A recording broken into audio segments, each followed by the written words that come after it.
Por un hombre que pecó, la condenación vino a toda la humanidad.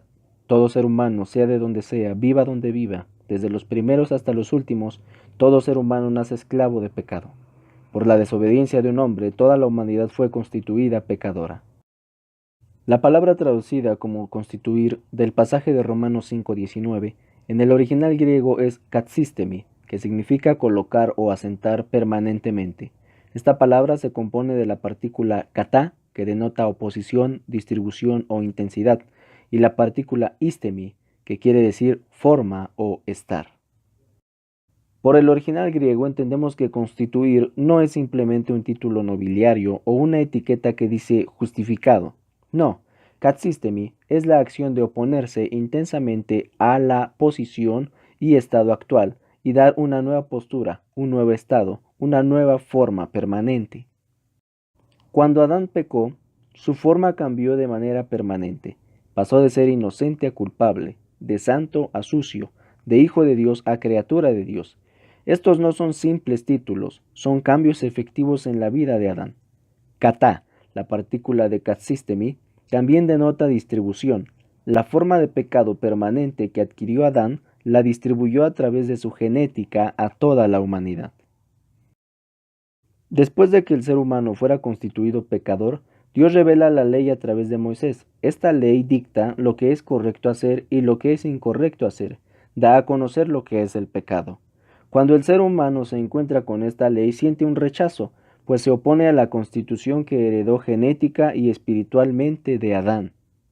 Cuando Dios miró el corazón de Abraham, convencido de ofrecer a Isaac en holocausto, lo detuvo y conmovido por la fe de aquel hombre, dijo: En tu simiente serán benditas todas las naciones de la tierra, por cuanto obedeciste a mi voz. Esa simiente es Cristo, y esto sucedió casi medio siglo antes de que la ley fuera revelada a Moisés. Jesús nace de la simiente de Abraham, pero no hereda la constitución de Adán, por lo tanto nace libre de pecado, y tiene la capacidad de cumplir la ley.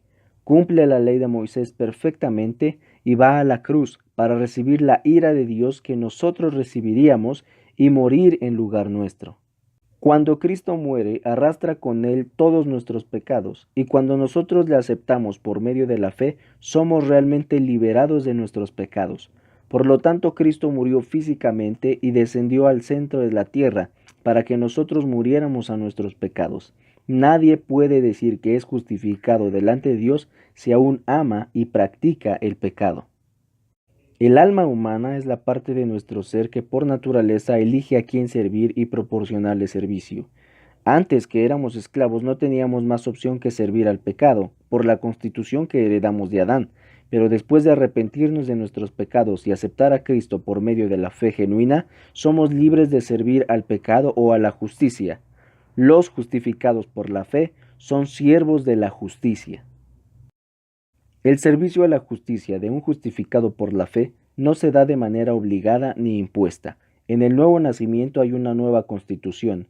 Todo el que nace de Adán, el desobediente, nace pecador. Todo el que nace en Cristo, el obediente, nace justo. El nacido de nuevo no tiene repudio a la palabra de Dios, más bien encuentra en la palabra su alimento, su ánimo, su fortaleza, porque es justificado. Fuimos justificados aún sin saberlo. Solo supimos que ya no teníamos más guerra contra Dios. Fuimos justificados y somos justificados mientras sintamos paz con Dios y con su palabra. Fuimos justificados sin desearlo, sin pensar en ello, y a veces hasta huyendo. Pero hubo una pizca de fe en nosotros al oír la palabra de Dios, como un grano de mostaza, y Dios se reveló a nosotros por medio de la justificación. Solo la fe en el Dios que levantó de los muertos a nuestro Señor Jesucristo puede justificarnos delante de Dios, y solo las obras que son producidas por esta fe pueden justificarnos delante de los hombres. De nada sirve ser justificados delante de los hombres si no estamos justificados delante de Dios. Y si estamos justificados delante de Dios, seremos justificados delante de los hombres, no siempre aplaudidos, ni siempre amados, pero verán que nuestras obras respaldan nuestra fe. Somos justificados por fe para obras de justicia.